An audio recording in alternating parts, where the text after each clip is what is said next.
రేవంత్ ప్రభుత్వం రావడానికి వికలాంగులకు సంబంధించినటువంటి ఏదైతే పెన్షన్ ఉంటుందో ఆ పెన్షన్ కూడా పూర్తి మొత్తంలో మేము అధికారంలోకి వచ్చిన వెంటనే పెంచుతామని చెప్పిండు. 4000 ఉన్నటువంటి పెన్షన్ డిసెంబర్లో అధికారంలోకి వచ్చిన వెంటనే 4000 కాస్త 6000 ఇచ్చి ఏదైతే వికలాంగులను ఆదుకుంటామని మరి పెద్ద ఎత్తున హామీ ఇచ్చిండు. అధికారంలోకి వచ్చిండు. 2 నెలల కాలం కూడా పూర్తి చేసుకుంది.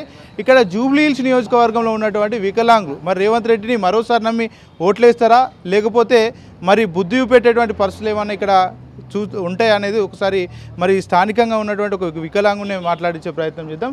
చెప్పండి, ఇక్కడ ఏ ఏరియాలో ఉంటారు జూబ్లీహిల్స్లో? జూబ్లీహిల్స్ మేము శ్రీరామ్ నగర్ పక్కకే గంగానగర్. ఇప్పుడు ఎలక్షన్లు వస్తూ ఉన్నాయి కదా, కాంగ్రెస్ పార్టీ 6 గ్యారెంటీలు అన్నది, 420 హామీలు అన్నది, వికలాంగులకు సంబంధించి కూడా చాలా పెద్ద హామీలు ఇచ్చింది. 4000 ఉన్నటువంటి పెన్షన్ 6000 చేస్తామని చెప్పింది.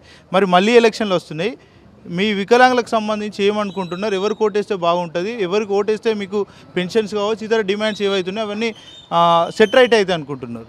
డిమాండ్ ఏం లేవు సార్. 6000 గురించి 4000 నుంచి 6000 చేస్తామని ఇప్పటిదాకా 6 పైసలు కూడా రాలేదు సార్. ఇంకా డ్యూటీ ఇస్తామని చెప్పిండు, డ్యూటీ కూడా ఏం చెప్పలే ఆయన. ఇట్లా ప్రభుత్వం ఇట్లా చేస్తే 2 సంవత్సరం అయిపోయింది, ఇప్పటిదాకా 6 పైసలు కూడా రాలేదు సార్. ఇట్లా అయితే ఎట్లా సార్? ఏం నడుస్తుంది ఇది ప్రభుత్వం?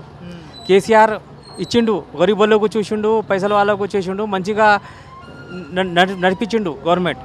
వినా అయితే సార్ చాలా స్లో ఉంది సార్ గవర్నమెంట్. ఇది ఇప్పటిదాకా ఏం చెప్పినా ఏం సగం పని కూడా చేయలేదు సార్. అంటే రేవంత్ కాంగ్రెస్ పాలనలో సంపన్న వర్గాలంతా సంతోషాలతో ఉన్నారు.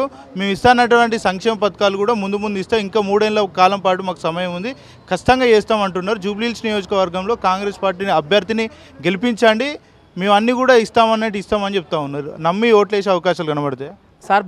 మాకు అయితే భరోసా లేదు సార్. ఎందుకంటే కేసీఆర్ ప్రభుత్వంలో ఆయన చెప్పిండు, చేసిండు సార్. ఈయన మీద అయితే మాకు ఏం భరోసా లేదు, నాకు లేదు, ఏం పబ్లిక్ కూడా ఏ ఏరియాలో కూడా భరోసా లేవు. ఎందుకంటే 2 సంవత్సరం ఉన్నది, ఇప్పటిదాకా ఏం పైసలు పెంచలే. అంటే ఇప్పుడు నమ్మి ప్రభుత్వానికి ఓటేసారు మీరంతా. ఆ రోజు కాంగ్రెస్ పార్టీ ఓటేసారు, ప్రభుత్వంలోకి తీసుకొచ్చారు. ఖచ్చితంగా అధికారంలోకి వచ్చిన వెంటనే 6000 పెన్షన్ ఇస్తామని చెప్పింది. 2 ఏళ్ళ కాలం అయిపోయింది, ఇప్పటి వరకు కూడా 6000 పెన్షన్ ఎక్కడ కూడా జరిగినటువంటి సందర్భాలు, దట్టు ఇచ్చేటువంటి పెన్షన్ కూడా సకాలంలో రావట్లేదని చాలామంది వికలాంగులు ఇబ్బంది పడుతూ ఉన్నారు. అనేక సందర్భాల్లో ధర్నా చౌక్లో కావచ్చు, సెక్రటరేట్ ముందట కూడా డ్యూటీ కూడా ఇస్తామని చెప్పిండు. ఇప్పటిదాకా డ్యూటీ కూడా కాలే, ఏం లేవు. ఖాళీ ఒక రేషన్ కార్డు, అది కూడా సగం మందికి కూడా వచ్చిందో లేదో తెలియదు. ఎట్లా అంటే ఇబ్బంది అయితే లేదా?